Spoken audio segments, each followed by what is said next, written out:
ጠፊ ዱንያ ናት። ተካፍሎ መብላት ነው። ምክንያቱም ዱንያ የሚባለው በእስልምና አስተምሮት 3 ናት። የዚህ ምድር ሀብት የምትባለው 3 ናት።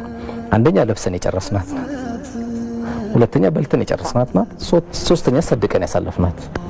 ሌላኛ አይደለም። አሁን ባንክ ያለው የኔና አንቺ ብር ነው አናውቀው። በስምሽ ተመዝግቧል። ማን ነው ባንክ ያለው ገንዘቡን ጨርሶ ሄዱ? አይደለም።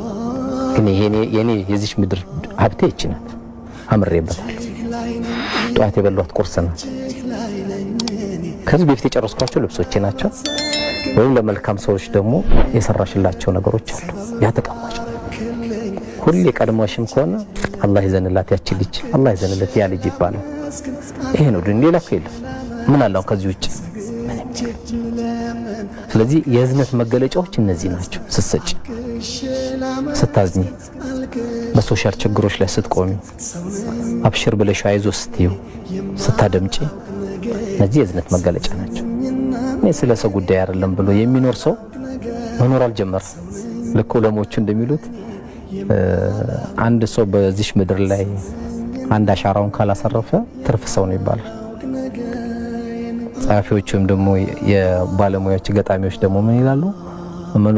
መኖሬን ያወቅኩት ለሰው የኖርኩ ቀን ነው ይላሉ። ለላይፍ መኖር እኮ ምን ነው ደስታ መስጭ። ሰዎች ደስታን ፍለጋ ከፍተኛ ገንዘብ ያወጣሉ። ወላሂ ደስታን አያገኙም። ደስታ የምታገኙ ለሰው የኖርሽ ጊዜ። የግድ ገንዘብ በጆንያ መበተን አይጠበቅብሽም። ግን ብዙ ሰዎች የሚፈልጉት ነገር አለ። አድምጤ ሊል ይችላል። ወጪ የለው ምን አለ ብታደምጪ። እነዚህ ነገሮች ካሉ ትልቁ የእዝነት መገለጫዎች ናቸው ብዬ አስባለሁ።